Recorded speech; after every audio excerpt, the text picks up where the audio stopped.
may be ignored, he may be laughed at, he may be mocked, but at least he is able to do it, and some people may listen, and you may have more effect than we realise. Now, we call that, or at least we used to call that, free speech. What about the Freedom Lady, the Statue of Liberty?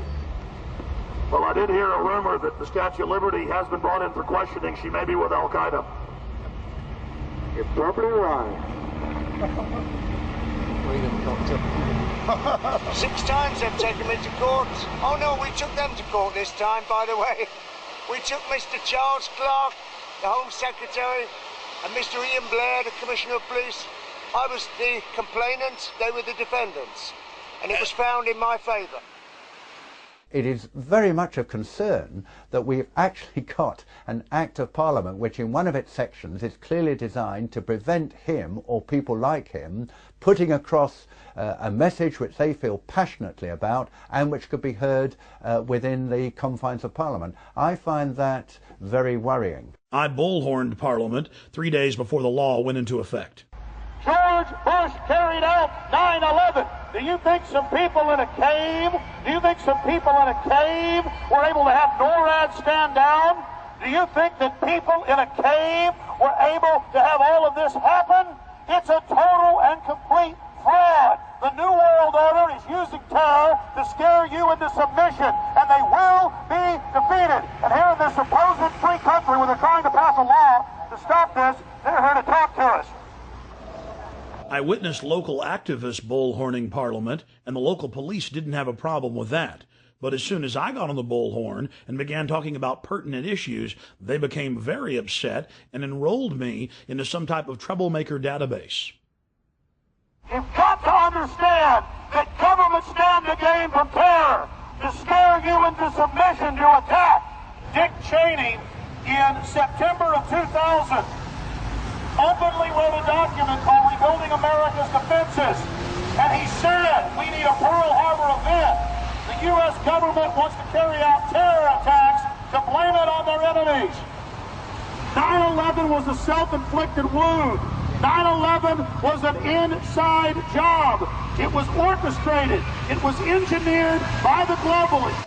A few weeks after returning to the United States, I then read in the newspapers in horror that I had indeed been enrolled in a terrorist database. The identity cards, the compulsory identity cards that have been proposed for the first time in our history, around about 80% of the British people oppose the introduction of these cards. And it's not just cards, it's the databases that go behind that allows the state to access private information and so on. And yet as a result of 7/7, it seems that these things will be steamrolled through our Parliament. Wherever we look at the moment, there are assaults on civil liberties as a result, of course, of the so-called war on terror. Similar guidelines have been implemented inside the United States. A Virginia anti-terror training manual lists property rights activists as potential terrorists.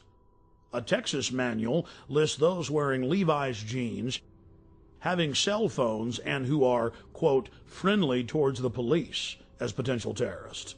In Arizona, they list those that make frequent references to the U.S. Constitution as potential terrorists.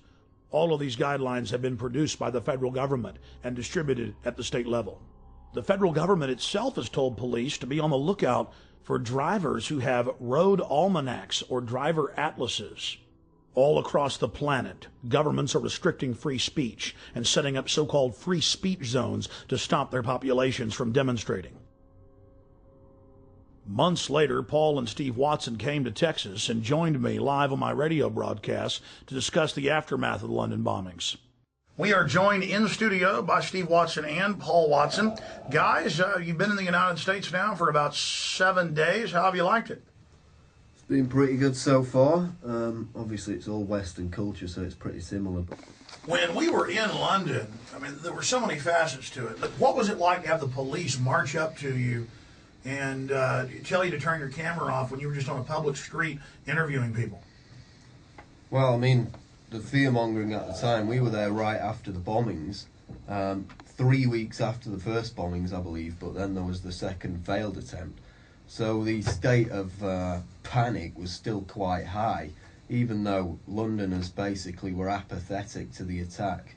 They just got on with their lives. They weren't really buying the government propaganda on it.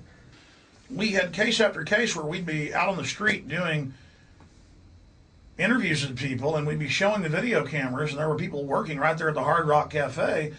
And I'm like, look at these cameras. They're everywhere. They're in plain view. And the manager comes out and goes, you know, thanks for showing me that. I've never noticed those.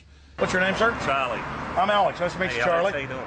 Good. What do you think of the new symbol of the United Kingdom? It's going to switch from the Union Jack to the black surveillance camera. Well, you know, there's plenty going on in London, so they need the surveillance cameras everywhere. But, I mean, it's going to be the new national symbol, or of course I'm being sarcastic, but really it has become the national symbol.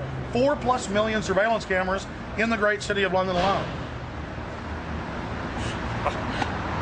Nothing to say about it. You know, I don't even see them there. You don't see them? They don't exist? No. 4 million in the city. That's the first time I've even noticed they're there, and I've been working here a year. Out of sight, out of mind, huh? That's it. That's it. That's kind of Orwellian, though. You seem like a smart guy, because you know only the smartest people in the inner party know how to engage in double think and double speak, where you don't even notice the cameras that are there. In fact, if you say